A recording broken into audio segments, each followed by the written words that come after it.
सामीन इकराम अस्सलाम वालेकुम वरहमतुल्लाहि वबरकातुहू। सामीन इकराम, अक्सर नॉर्थ कर्नाटका के लोगों का ये कहना है कि नॉर्थ कर्नाटका के साथ नाइंसाफ़ी बरती जा रही है। जो मुकाम नॉर्थ कर्नाटक को मिलना चाहिए था, नॉर्थ कर्नाटक के लोगों को मिलना चाहिए था, वो मुकाम भी नहीं मिल रहा, और वो जो तरजीह मिलनी चाहिए थी नॉर्थ कर्नाटक के लिए वो भी नहीं मिल रही। बात डेवलपमेंट की करें, बात एजुकेशन की करें, या बात अदब हल्के की भी करें, तो नॉर्थ कर्नाटक के लोगों के साथ नाइंसाफ़ी का मामला बरसों से चला आ रहा है। हालांकि देखा जाए तो पूरा कर्नाटका का इलाका अदब के लिहाज से, लिटरेचर के लिहाज से बंजर माना जाता है। इन हालात में अगर नॉर्थ कर्नाटका के अदब के साथ या अदबी टैलेंट्स के साथ में अगर नाइंसाफ़ी वाला मामला बरता जाएगा, तो फिर जो टैलेंट कर्नाटका से निकलना है वो टैलेंट कैसे उभरेगा।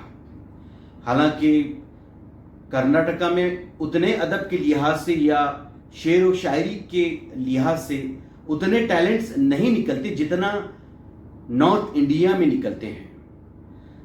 वैसे कुछ एक नाम हमारे बीच हैं जो नॉर्थ कर्नाटका में अदब के प्लेटफॉर्म पे अपना नाम सारी दुनिया में रोशन किया है। उसमें जो सर फहरिस्त नाम आता है अजीज़ बेलगामी साहब का, जिनकी मकबूलियत सारी दुनिया के कई इलाक़ों में है। खैर, उन्होंने अपने कलम के ज़ोर पर, अपनी मेहनत के बलबूते पे वो मुकाम हासिल किया, लेकिन आज की जो नई जनरेशन है जो अपना मुकाम अदब के हल्के में बनाना चाहती है, उनके साथ पूरी नाइंसाफ़ी बरती जा रही है। मैं एक ऐसी शख्सियत को जानता हूँ जो कि बड़े होनहार और टैलेंटेड शख्सियत के मालिक हैं, जिनका नाम साकिब जुनैदी है। वो कई सालों से शायरी की दुनिया में कोशिश करते आ रहे हैं। हालांकि उनका जो टैलेंट है वो इतना ऊंचा और इतना बड़ा है कि उनको अदब के हल्के में मुकाम बनाने में एक डिकेड के पहले ही उनको बनाना चाहिए था, लेकिन क्योंकि उनके साथ जो मदद होनी चाहिए थी अदबी हल्के में, वो मदद उन्हें नहीं मिल पा रही है।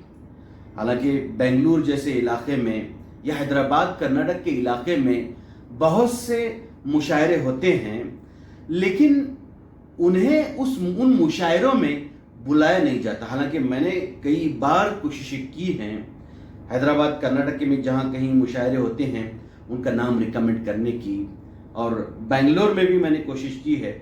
हालांकि बेंगलोर में एक बज़्म शाहीन के नाम से हर साल में एक या दो मुशायरे चलते हैं। मैंने उन साहब से भी कहा कि भाई ये एक टैलेंटेड शख्सियत का मालिक है, उसको आप मौका दें, लेकिन उन साहब का ये मानना है, उन साहब का एक कहना ये है कि बेलगाम वाले या नॉर्थ कर्नाटक वाले मुझे मदऊ नहीं करते, मुझे नहीं बुलाते, इसलिए मैं बेलगाम वालों या नॉर्थ कर्नाटक के लोगों को वो मौका नहीं दे सकता।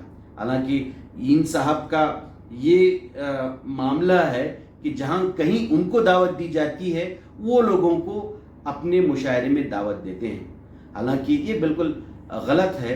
वो भी जानते होंगे कि भाई साकिब जुनैदी के पास कितना ऊंचा और कितना बड़ा टैलेंट है, लेकिन मुकाम वो जो डिज़र्व करते हैं न मिलने की वजह से आज इतने साल से वो कोशिशें कर रहे हैं। भला हो शाजिया मैडम का और रेहान सिद्दीकी का, जो इंटरनेशनल लेवल पर बड़े बड़े मुशायरे करवाते हैं, ख़ुसूसी तौर पर गल्फ़ के इलाके में, उनका एक टैलेंट सर्च का पिछले साल से इस बार दूसरा सीज़न हुआ है उनका, जिसमें जो उभरते हुए सितारे हैं शायरी की दुनिया में, उनको मौका फराहम करने के लिए वो एक टैलेंट सर्च का प्रोग्राम करते हैं, जिसमें 300 लोगों को اپنا ٹیلنٹ بتانے کے لیے موقع دیتے ہیں، پہلے تو ویڈیو بھیجا جاتا ہے ان کو، پھر ویڈیو دیکھنے کے بعد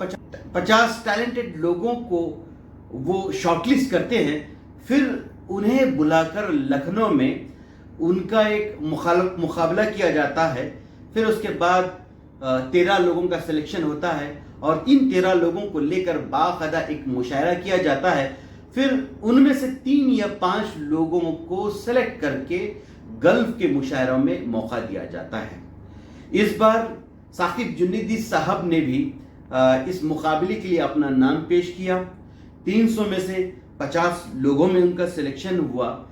جب وہ 50 لوگوں میں اپنا کلام پیش کر چکے، اس کے بعد جب وقفہ ہوا تو کئی لوگوں نے انہیں آ کر کہا، یا ان کے درمیان جو شعراء تھے ان کے اندر بات چیت چل رہی تھی کہ ابھی نمبر 1 کا تو معاملہ نکل چکا، اب دوڑ جو رہے گی وہ نمبر 2 نمبر 3 میں رہے گی۔ اتنا ٹیلنٹڈ شخصیت کا مالک جس کو اب تلک کرناٹکا میں وہ مقام نہیں مل پا رہا تھا جس کو وہ ڈیزرو کرتے تھے۔ حال ہی میں ان کا ایک مقابلہ ہوا، تقریباً غالباً 30 سپتمبر یا 1 اکتوبر کو، جہاں پہ انہیں پہلا مقام ملا، اور کئی لوگوں نے، خود شازیہ میڈم نے اور ریحان صدیقی نے ان کی تعریف کرتے ہوئے یہ کہا کہ بھائی آپ اب تلک کہاں تھے۔ یہ لوگ سمجھ گئے کہ بھائی یہ کتنا ٹیلنٹڈ شخصیت کا مالک ہے، لیکن افسوس آج تلک کرناٹکا کے ادبی حلقے کو اس ٹیلنٹ کی سمجھ نہیں آئی۔ ہونا تو یہ چاہیے تھا کہ ثاقب جنیدی صرف کرناٹکا ہی نہیں بلکہ عالمی شہرت یافتہ شاعروں میں اپنا نام منوا چکے ہوتے، لیکن کرناٹکا کے ادبی حلقے کی مدد نہ ہونے کی وجہ سے آج ان کو اتنی دیر لگی اپنا ٹیلنٹ کو ثابت کرنے کے لیے۔